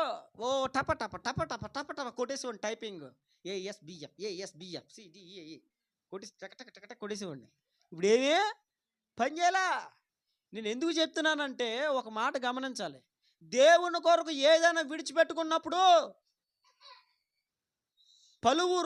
పలు రకాలుగా మాట్లాడవచ్చు, నలుగురు 4 రకాలుగా మాట్లాడతారు. కానీ ఒకటి నేను చెప్తున్నాను, నీ విషయంలో నీకు ఒక క్లారిటీ ఉండాలి. అర్థమైందండి? మన విషయంలో మనకు ఒక స్పష్టత ఉండాలి చాలు. అర్థమవుతుందా? వినండి, జాగ్రత్తగా వినండి. వింటున్నారా? నాకు ఇంకా టైం ఉంది, నాకు ఇంకొక 30-25 నిమిషాలు టైం ఉంది, మీరు వినాలి. అర్థమవుతుందండి? కానీ ఒక మాట విడిచిపెట్టుకున్నప్పుడు అరే చాలామంది ఏమంటారు, బాబాయ్ చదువు లేకపోతే భవిష్యత్తు అలాగా ఏంటండి? నేను ఒక మాట చెప్తాను, బైబిల్ నుంచే నేను చెప్తాను, సొంతంగా ఏం చెప్పను. యేసుప్రభు ఆనాడు ప్రజలతో మాట్లాడుతూ ఉంటే విద్య లేని ఇతనికి ఈ పాండిత్యం ఎక్కడి నుంచి వచ్చింది అని అన్నారు. సువార్తలో మీరు చూడండి, విద్య లేని ఇతనికి ఈ పాండిత్యము ఎక్కడి నుంచి వచ్చింది. యేసుప్రభుకి ఏమి లేదు, చదువు లేదండి, చదువు లేదు యేసుప్రభుకే. అర్థమవుతుందా? మన వాళ్ళు అయితే చెప్పండి, మన హ్యారీ అయితే 3 నిలబెట్టాడు, హ్యారీ అయితే 7 నిలబెట్టింది, 7ఏనా హాన్సీ 6 నిలబెట్టింది. అదవుతుందా? యేసుప్రభు చదువు 0. మనోళ్ళు లోకానుసారంగా మాట్లాడతారు. చదువు లేకపోతే భవిష్యత్తు అండి. లోకములో భవిష్యత్తు ఉండాలని చదువుకోవాలి, కానీ దేవుని సేవలో భవిష్యత్తు ఉండాలంటే దేవుని సందులో కూర్చోవాలి. అర్థమవుతుందండి? మరి ఏసన్న గారు 6వ తరగతి 2 సార్లు ఫెయిల్ అయిపోయారు. 3ఓసారి ఆయన చదువుదామని వాళ్ళ నాన్నగారు చదవరా ఆగిపోయి మళ్ళీ చదవండి నేను అనంట. ఇదేమన్నా డిగ్రీయా, 3 సార్లు రాతకి పరీక్షలు అన్నాడంట ఆయన. ఏసన్న గారు నిజం. 6వ తరగతి 2 సార్లు ఫెయిల్ అయిపోయిన ఏసన్న గారిని దేవుడు ఏం చేశాడు తెలుసా? మామూలుగా వాడుకోలే.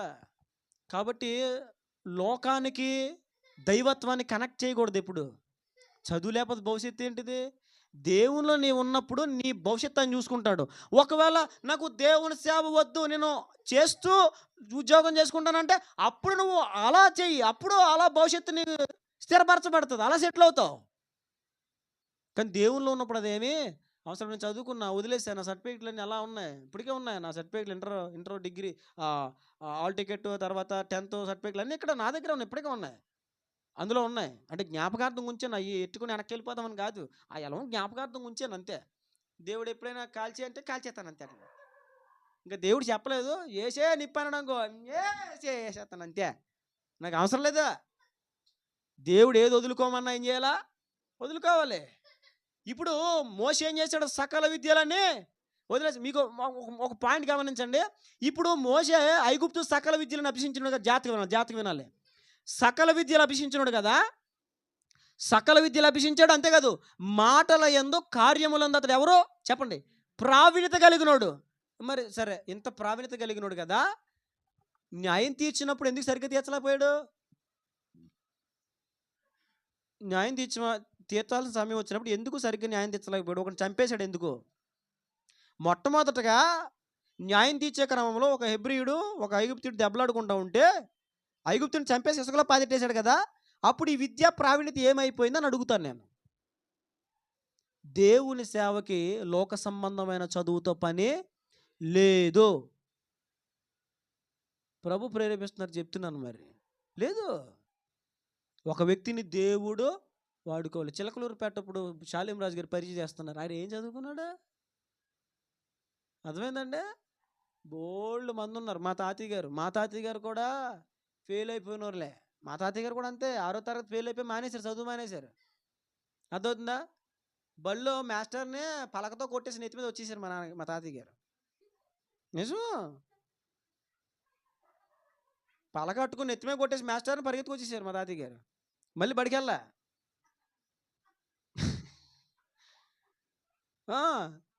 కొట్టేసి వచ్చేసారు అంతే, మళ్ళీ బడికి వెళ్ళా. కానీ మా తాతయ్య గారిని దేవుడు ఎలా వాడుకుంటూ తెలుసా? ఆయన చేతిలో సుమారుగా 60-50 మంది సావుకులుగా తయారు చేయబడ్డారు. దేవునికి మహిమ కలుగును గాక. దేవుడి కోసం నువ్వు వదిలేవంటే నీ సంగతి అని చూసుకుంటాడు అంతే. అర్థమవుతుందా? అబ్రహాము జీవితం చూడండి. ఇదిగో దేశం విడిచిపెట్టమంటే విడిచిపెట్టాడు, బంధువులు విడిచిపెట్టమంటే విడిచిపెట్టాడు, తండ్రి ఇంటిని విడిచిపెట్టమంటే విడిచిపెట్టాడు. అనగా తండ్రి నుంచి వస్తున్న ఆ యొక్క సోర్స్ ఏదైతే ఉందో, ఆస్తి ఏదైతే ఉందో మొత్తం వదిలేశాడు. తర్వాత కొడుకును వదిలేమన్నాడు దేవుడు. వినాలి. తర్వాత ఏమన్నాడు దేవుడు? బాబు నీ కొడుకును వదిలే నా కోసం. అబ్రహాం ఏం చేశాడు? ప్రభా, దేశం వదలమని వదిలేశాను, బంధువులు వదలమని వదిలేశాను, తండ్రింటి నన్ను వదిలేశాను, కొడుకు మాత్రం నువ్వు ఎత్తకో. ప్రస్తావన అంత తెగనడా? లేదు. సులువుగా, చాలా సింపుల్గా రాత్రి దేవుడు మాట్లాడితే అయ్యా ఓకే అన్నాడు. తెల్లవారు లేచిపోయి కొడుకుని తీసుకెళ్ళిపోయాడు. ఎవరికి చెప్పలా? ఎందుకనే? దేవుని కొరకు ఏదైనా వదులుకున్నాడు, ఎవరికి చెప్పడం కాదు, వదిలేసుకోవడమే. గట్ రెడీ అంతే, రెడీగా ఉండి వదిలేసుకున్నాడు. అంతేకాదు ఆ తర్వాత ఆ పిల్లలిద్దరు పెద్ద అవుతున్నారు, ఇష్మాయేలు ఇస్సాకు ఇద్దరు పెద్ద అవుతున్నారు. అప్పుడు దేవుడు అన్నాడు, బాబు హాగర్ని కుమారుని వెళ్ళగొట్టే. ఇప్పుడు ఎవరిని వదులుకోవాలా? హాగర్ని కుమారుని వదులుకోవాలి. అబ్రహాం జీవితాలు అన్నీ వదులుకోవడమేనండి. ప్రతిదీ వదలడమే. దేశం వదిలేడు, బంధువులు వదిలేడు, తండ్రి ఇంటిని వదిలేడు, కొడుకును వదిలేశాడు. ఇప్పుడు మొట్టమొదటి కొట్టిన కొడుకును వదిలేస్తున్నాడు. దాసిని ఇంచి భార్య, ఆమె కూడా భార్యే. భార్యను కూడా ఏం చేస్తున్నాడు? వదిలేమన్నాడు దేవుడు. విడిచిపెట్టు. నేను అడుగుతాను, ఇలా విడిచిపెట్టుకున్న అబ్రహాంకి ఏం తక్కువైందా? దేవుడు అంటాడు, నువ్వు రా. మనం మొట్టమొదటి చదువుకున్న 12వ అధ్యాయం 1వ వచనం అదే, నువ్వు విడిచిపెట్టురా, నేను నిన్ను ఆశీర్వదిస్తాను. దేవునికి మహిమ కలుగును గాక. నీకు మాట చెప్తున్నా, రాత్రి వినండి. నీవు దేవుడు ఏది విడిచిపెట్టుకోమంటే అది విడిచిపెట్టుకుంటే మొట్టమొదటిగా దేవుడిని ఆశీర్వదిస్తాడు. ఏం చేస్తాడు? జాగ్రత్తగా వినండి. ఏం చేస్తాడు ఆయన? ఆశీర్వదించడం అంటే ఏంటి? డబ్బులు, ధనధాన్యాలు కాదు. కుటుంబం అంతా కూడా దైవికంగా కట్టబడుతుంది. అది నిజమైన ఆశీర్వాదం. దేవునికి మహిమ కలుగును గాక. దేవుడు వదులుకోమన్నప్పుడు నువ్వు వదులుకుంటే నీ కుటుంబము దైవికంగా కట్టబడుతుంది.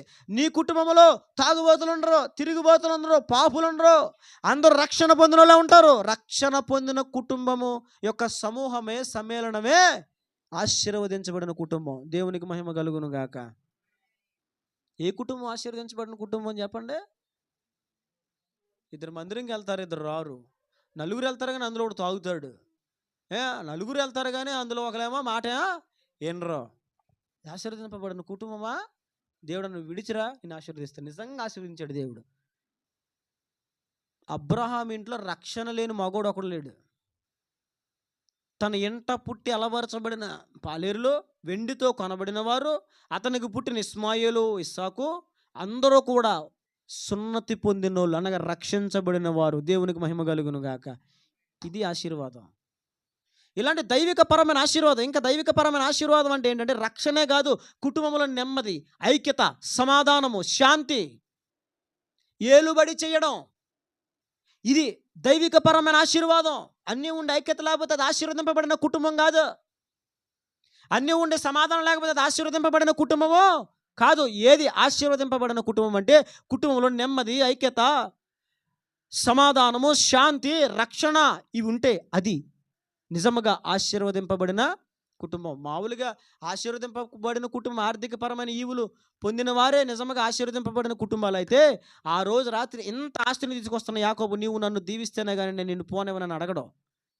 నిజమైన దైవికపరమైన ఆశీర్వాదం యాకోబుకి లేదు కాబట్టి ఆ రాత్రి నీవు నన్ను ఆశీర్వదించితేనే కానీ నేను నిన్ను పోనివ్వునని మాట్లాడాడు. కానీ రాత్రి దేవుడు మనతో మాట్లాడుతున్న మాట, లోక సంబంధమైన ఆచారాలు, నియమాలు, కట్టుబాట్లు, పద్ధతులు మనము విడిచిపెట్టాలి. రెండవది ఏం విడిచిపెట్టాలి చెప్పండి? బంధుప్రీతి విడిచిపెట్టాలి. మూడో ఏం విడిచిపెట్టాలి? అనగా ఏంటది? వెనకాల నుంచి తదనంతరం ఆస్తి, దాన్ని ఏం చేసుకోవాలి? విడిచిపెట్టుకోవాలి. దాని మీద ఇంకా మనసులు మనము పెట్టుకోకూడదు. చూడండి, దేవుడు ఏదైనా విడిచిపెట్టుకోమంటున్నాడు అంటే అది మన మేలు కొరకే. అబ్రహాముతో దేవుడు ఏదంటే నువ్వు విడిచిపెట్టుకో, నిన్ను ఆశీర్వదిస్తానన్నాడు. తర్వాత నిన్ను గొప్ప జనముగా చేస్తానన్నాడు. ఆ తర్వాత ఏమన్నా తెలుసు? అద్భుతమైన మాట, నిన్ను ఆశీర్వాదముగా చేస్తానన్నాడు. దేవునికి మహిమ కలుగును గాక. నిన్ను ఆశీర్వదిస్తాను, నిన్నే ఒక ఆశీర్వాదంగా. వినాలి, పాయింట్లు గమనించారా? నిన్ను ఆశీర్వదిస్తానన్నాడు ఫస్ట్. తర్వాత ఈ దేవుడు ఏమన్నాడు? నిన్ను ఆశీర్వాదముగా చేస్తాను. ఆశీర్వదింపబడడం వేరు, ఆశీర్వాదముగా మారడము వేరు. ప్రభా నన్ను ఆశీర్వదించు. అది మనం ఆశీర్వదించబడ్డాం. ప్రభా నేనే ఒక ఆశీర్వాదంగా మారాలి.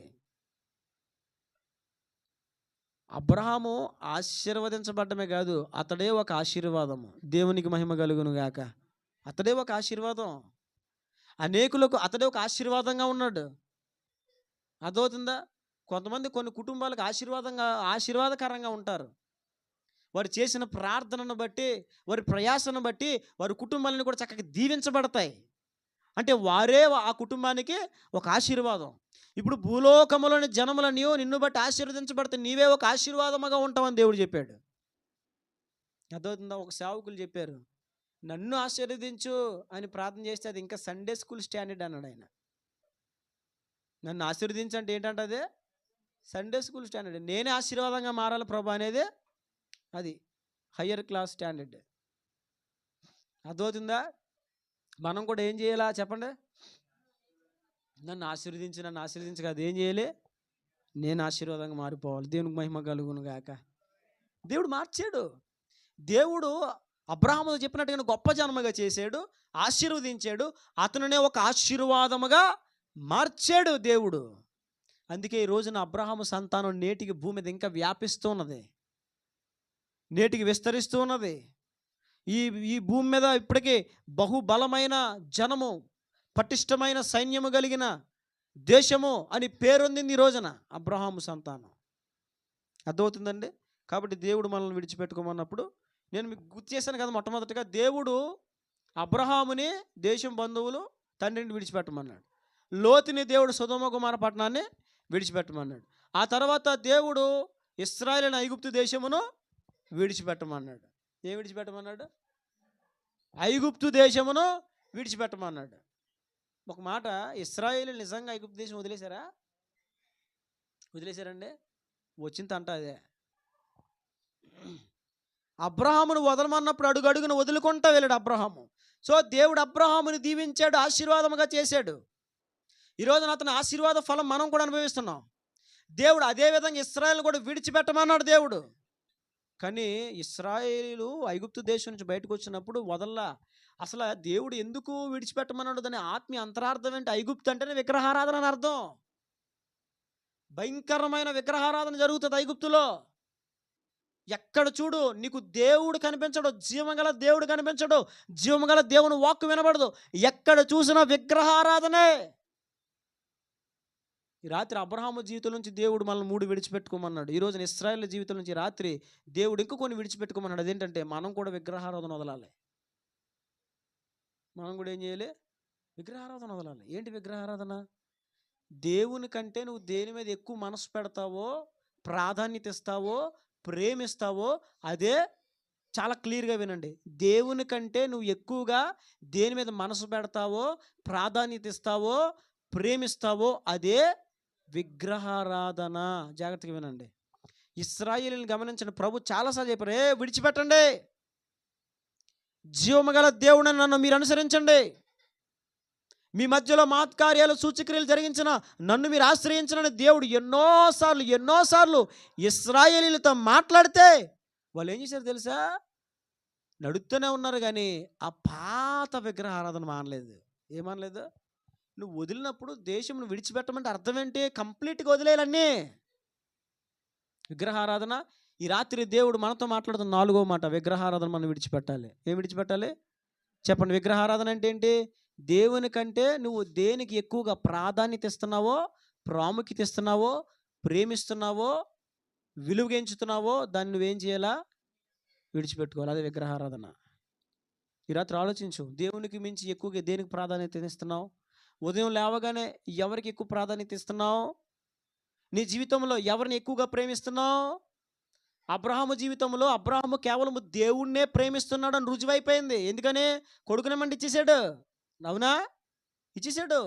దానిని బట్టి అతడు దేవుణ్ణి ప్రేమిస్తున్నాడు అని చాలా బహిరంగంగా నేటికి రుజువైపోయింది. సర్వభూ ప్రపంచానికి రోజున అతడు దేవుడు ప్రేమిస్తున్నాడు అని రుజువైంది. ఇప్పటికే నేను అడుగుతున్నాను, ఎవరిని ఎక్కువగా ప్రేమిస్తున్నావు నీ జీవితంలో? దేనికి నువ్వు అధికమైన ప్రాముఖ్యత ఇస్తున్నావు నీ జీవితంలో? ఈ రాత్రి నువ్వు విడిచిపెట్టుకోవాలి.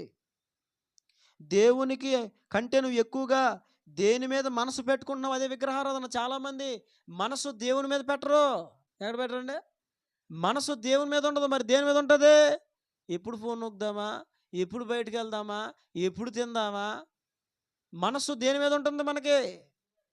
నేను చెప్తున్నాను ఒక మాట, దేవుని మీద తప్ప దేని మీద ఎక్కువ మనసు ఉన్నా, నువ్వు ప్రాధాన్యత ఇచ్చినా, ప్రేమించినా అది విగ్రహారాధన. ఈ రాత్రి దేవుడు నీతో మాట్లాడుతున్నాడు సూటిగా, తేటగా. వదిలేయి. ఎక్కువగా దేన్ని ప్రేమిస్తున్నావు? ఇప్పటి వరకు ఒకవేళ ఏవైనా లోక సంబంధమైన విషయాలను నువ్వు ఎక్కువగా ప్రేమించవేమో, విడిచిపెట్టేసుకో. ఇప్పుడు ఈ రాత్రి విడిచిపెట్టేసుకో. ప్రభా, ఈ రాత్రి నుంచి నిన్ను తప్ప నేను మరి దేనిని ఎక్కువగా ప్రేమించాను. ఇప్పటి వరకు నువ్వు దేన్ని ప్రేమించావు? డబ్బుని ప్రేమించావా? అమ్మాయిలు ప్రేమించావా? టీవీని ప్రేమించావా? టీవీ షోలు ప్రేమించావా? కొంతమంది కొనంటే ప్రేమ అండి బాబా. ఏంటదే? ప్రేమ. అవి లేకపోతే అసలు ఉండలేరు. ప్రేమ. దేవుడు దానంట విగ్రహారాధన. అది ఏంటది? విగ్రహారాధన. నువ్వు బొమ్మను తెచ్చుకుని ఇంట్లో పెట్టుకుని దండం పెట్టక్కర్లా. దేవుని కంటే ఎక్కువగా నువ్వు దేని మీద మనసు పెట్టినది ఖచ్చితంగా విగ్రహారాధనే. వారు అటు విగ్రహారాధన చేశారు. అందుకే ప్రభు అంటారు, మీరు 40 సంవత్సరములు నా మందసమున మీరు మోసుకొచ్చారా? లేదా మీరు మీ మోలేకు దేవతను తెచ్చుకున్నారని మాట్లాడాడు దేవుడు. మీకు రెఫరెన్స్ అనేది తీయించట్లు చెప్పేస్తున్నాను. ఇదేంటిది? 40 సంవత్సరాల వాళ్ళు భుజాల మీద మందసం మోసేశారు. ఇశ్రాయేలీయులు 40 సంవత్సరాలు ఏం మోసారు చెప్పండి? మందసం మోసారు. కానీ దేవుడు అంటాడు, మీరు నన్ను మోసారా? మీ మోలేకి దేవతను మోసారు అన్నాడు దేవుడు. ఇదేంటిది అంటే పైకి ఏం మోసారు? మనసమనే మోసారు, కానీ హృదయంలో మాత్రం మోలేకుండిపోయాడు. పోలేదు అది. ఈ రాత్రి దేవుడు మాట్లాడుతున్నమాట, విగ్రహారాధన వదిలేయి. విగ్రహారాధన వదిలేయి. దేవుని కంటే దేని మీద నువ్వు మనసు పెట్టుకున్నావో, ప్రేమిస్తున్నావో, ప్రాధాన్యత ఇస్తున్నావో దాని విషయంలో క్షమాపణ చెప్పి రాత్రి వదిలేసుకోద్దాన్ని. అది విగ్రహారాధన అయిపోతుంది. అది ఏమైపోతుందండి? విగ్రహారాధన. ఖచ్చితంగా అటు విగ్రహారాధన మనం విడిచిపెట్టుకోవాలి. రాత్రి ఒక తీర్మానం చేసుకో, ప్రభా లేదు నేను అటు విగ్రహారాధన చేయకూడదు. నేను ఎక్కువగా నీకంటే దేని మీద మనసు పెట్టిన, ప్రాధాన్యత ఇచ్చినా, ప్రేమించినా అది విగ్రహారాధన అని చెప్తున్నావు. విడిచిపెట్టుకుంటానయ్యా ఈరోజు. ఒక తీర్మానం చేసుకు. ఇది మంచి అవకాశం.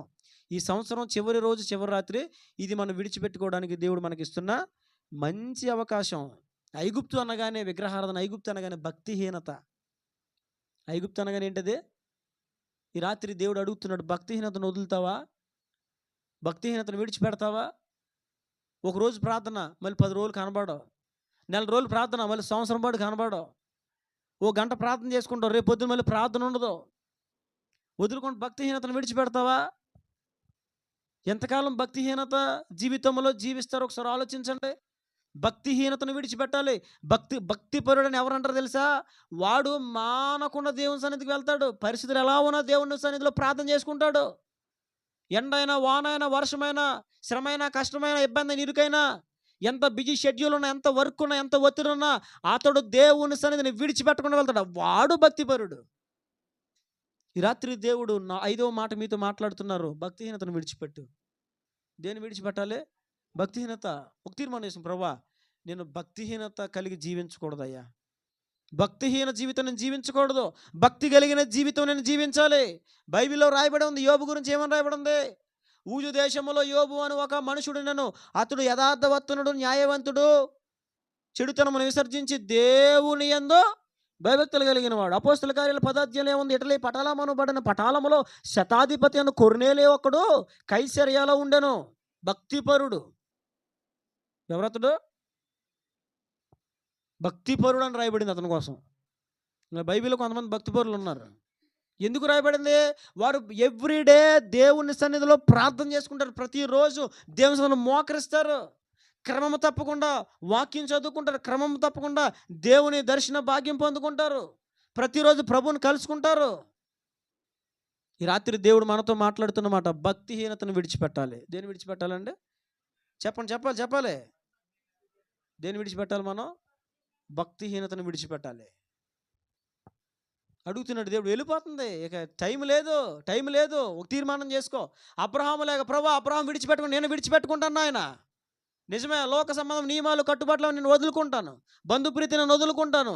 తండ్రి తదనంతరం వచ్చి ఆస్తి విషయంలో ఆ మమకారాలు వదులుకుంటాను. ఆ తర్వాత ఏంటి చెప్పండి? విగ్రహారాధన వదులుకుంటాను. ఆ తర్వాత ఏం వదులుకోవాలి? చెప్పండి. భక్తిహీనత విడిచిపెట్టుకోవాలి. తర్వాత చివరికి ఒక మాట చెప్పి ముగించేస్తాను. చాలా ఉన్నాయి కానీ ఒక మాట చెప్తాను. నిర్గమకాండం 1వ అధ్యాయము 13, 14 వచనాలు చూడండి. ఇశ్రాయేలు చేత ఐగుప్తీయులు కఠినముగా సేవ చేయించుకొనిరి. వారు ఇశ్రాయేలు చేత చేయించుకున్న ప్రతి పనియు కఠినముగా ఉండెను. వారు జిగటమంటి పనిలోను, ఇటుకల పనిలోను, పొలములోను చేయు ప్రతి పనిలోను కఠిన సేవ చేయించి వారి ప్రాణములను విసిగించిరి. 13, 14 వచనాల్లో 3 సార్లు ఉంది కఠినముగా సేవ చేయించుకున్నారు వాళ్ళని. ఎవరి చేత? ఇశ్రాయేలీయుల చేత కఠినముగా సేవ చేయించుకున్నారు ఐగుప్తీయులు. దేవుడు ఎందుకు ఐగుప్తుని విడిచిపెట్టమని అంటే, ఐగుప్తు అంటే అది విగ్రహారాధన అర్థం, ఐగుప్తు అంటే అది భక్తిహీనత అని అర్థం, ఐగుప్తు అంటే కఠినత్వం అని అర్థం. ఏంటది? కఠినత్వం. వారి కఠినాత్ములు ఐగుప్తీయులు. దేవుడు ఎన్ని సూచక క్రియలు ఐగుప్తు దేశంలో చేసినా మరలా వాళ్ళు ఎర్ర సముద్రం దగ్గరికి ఇశ్రాయేలు వస్తే మళ్ళీ వెనకాల నుంచి ఏమొచ్చారు? వాళ్ళు రథాలేసుకుని వచ్చేసారు మళ్ళీ ఇలా. అరే ఇప్పుడైనా జ్యేష్ఠపుత్రులు అంతా చచ్చిపోయారా? కుటుంబంలో జ్యేష్ఠులు అందరూ చచ్చిపోయారా? ఇప్పుడే పాతి పెట్టావా? అయినా సరే ఇశ్రాయేలు తరమడానికి వచ్చేసారు. ఎందుకు వచ్చేసారు? అంతటి కఠినాత్ములు వాళ్ళు, కఠినులు. దేవుడి రాత్రి అంటాడు, కఠినత్వం విడిచిపెట్టేసుకో. ఏం విడిచిపెట్టుకోవాలి? కఠినత్వం అంటే ఏంటి? ఎన్నిసార్లు చెప్పినా వినని స్వభావం, అదే కఠినత్వం అంటే. ఎన్నిసార్లు చెప్పినా వినని స్వభావం. దేవుడు ఏది చెప్పినా మనం దానికి వెంటనే విధేయత చూపాలి. దేవుడు తన దాసులను ప్రేరేపించి ఏ మాట మనతో మాట్లాడించినా వెంటనే మనం దానికి విధేయత చూపాలి. నేను చెప్తున్నాను, నువ్వు విధేయత చూపలేదంటే కఠిన స్వభావం పనిచేస్తుందని అర్థం. కఠినత్వం వదులుకోవాలి. రాత్రి ఒక నిర్ణయం తీసుకో దేవుని సందులో. ప్రభువా, ఇదిగో నేను ఈ లోక భౌతికమైన దేశ సంబంధమైన ఆచారాలు నియమాలు వదులుకుంటాను, బంధుప్రీతిని వదులుకుంటాను, తండ్రి తదంతరం వచ్చే ఆ స్వాస్థ్యములపైన మనసును వదులుకుంటాను, భక్తిహీనతను నేను వదులుకుంటాను. తీర్మానాలు చేసుకోండి. రాత్రి ప్రభువుని అడగండి, ప్రభు నేను విడిచిపెట్టుకుంటాను. సంవత్సరాన్ని విడిచిపెట్టుకొని వెళ్ళిపోతుంది, నేను కూడా కొన్ని విడిచిపెట్టుకోవాలి. ఏం చేయాలి? విడిచిపెట్టుకోవాలి. విడిచిపెట్టుకుంటే ఎంత ఆశీర్వాదం అబ్రహాము జీవితంలో మనం చూసాం. అంటే విడిచిపెట్టుకోమంటే విడిచిపెట్టుకోలేదు ఎవరో? లోతు భార్య, బైబిల్లో. అవునా? ఆ పట్టణం విడిచి రండి అంటే విడిచిందండి? విడిచిందా? మనిషి వచ్చింది కానీ మనసు మాత్రం ఇశ్రాయేల్ లాగానే. ఆ ఇశ్రాయేల్ ఎలాగో ఈమె అంతే. మనిషి వస్తుంది కానీ వెనకాల మనసులో ఏదేదే? మనసులో బంగారం బంగారం బంగారం, డబ్బు డబ్బు డబ్బు, ఇల్లు ఇల్లు ఇల్లు, పొలము పొలము పొలము. లోపల ఇక ఉండబట్టలేక అయ్యో నేను ఉండలేను, అక్కడ అగ్ని గంధకాలు కురిచిపోతున్నాయి, ఢామ్ ఢామ్ అని పడుతున్నాయి. అమ్మో నా బంగారం ఏమైపోతుందో, నా వెండి ఏమైపోతుందో, జస్ట్ ఏమి లేదో తీక్షణంగా కూడా చూడాల, ఇలా అందంతే. ఏం చేసిందండి? జస్ట్ ఇదిగో ఇలా. ఇప్పటికీ ఉప్పు స్తంభమై ఇప్పటికీ సాక్షాత్తు ఇప్పటికీ ఉంది లోతు భార్య ఉప్పు స్తంభం. నేటికి ఉంది. ఇలాగే ఉంది, నేటికి ఇలాగే ఉండిపోయింది. నేను చెప్తున్నాను, దేవుడు నిన్ను విడిచిపెట్టుకున్నప్పుడు నీ హృదయంలో బాధ అయినా కష్టమైన వదులుకో. దేవుడు అబ్రహామును హెచ్చించినట్లుగా, అబ్రహామును గొప్ప చేసినట్లుగా, అబ్రహామును ఆశీర్వదించినట్లుగా, అబ్రహామును ఒక ఆశీర్వాదముగా మార్చినట్లుగా నిన్ను కూడా దేవుడు ఒక ఆశీర్వాదంగా మార్చేస్తాడు. దేవునికి మహిమ కలుగును గాక. కఠినత్వం వదిలేసుకోండి. అదవుతుందా? దైవ సేవకుల ద్వారా దేవుడు మాట్లాడుతున్నప్పుడు, వాక్యం ద్వారా దేవుడు మాట్లాడుతున్నప్పుడు, బాబు ఇది కాదు, ఇది దేవుడు వాక్యం ద్వారా సేవకుల ద్వారా హెచ్చరిస్తున్నప్పుడు, గద్దిస్తున్నప్పుడు, నీకు నియమాలు బోధిస్తున్నప్పుడు నువ్వేం చేయాలి? వాటికి వెంటనే విధేయత చూపాలి. విధేయత చూపకపోవడమే కఠినత్వం. అలాంటి కఠిన స్వభావం మనలో ఉండకూడదు. ఈ రాత్రి ఒక తీర్మానం చేసి ఇవన్నీ పాయింట్లు రాసుకో, గుర్తుపెట్టుకో. ప్రభువా, నేను వీటన్నిటిని వదులుకోవాలి. నూతన సంవత్సరంలోకి వెళ్తున్నాను, వాటితో పాటు నేను కూడా వీటిని వదిలేసుకోవాలి. వాటిని వదిలేసుకో నూతనంగా నీ జీవితం ప్రారంభించు. అబ్రహామును గణపరిచిన దేవుడు, అబ్రహామును ఆశీర్వదించిన దేవుడు, అబ్రహామును ఆశీర్వాదంగా చేసిన దేవుడు నిన్ను గణపరుస్తాడు, గొప్ప చేస్తాడు, నిన్ను ఆశీర్వాదంగా చేసేస్తాడు. అటు కృప భాగ్యము ఈ రాత్రి మనం అందరం పొందుకుందుము గాక. Amen. Heartfully I wish you a happy new year. ఇదిగోండి, నూతన సంవత్సరంలోకి వచ్చేసాం. దేవునికి మహిమ కలుగును గాక.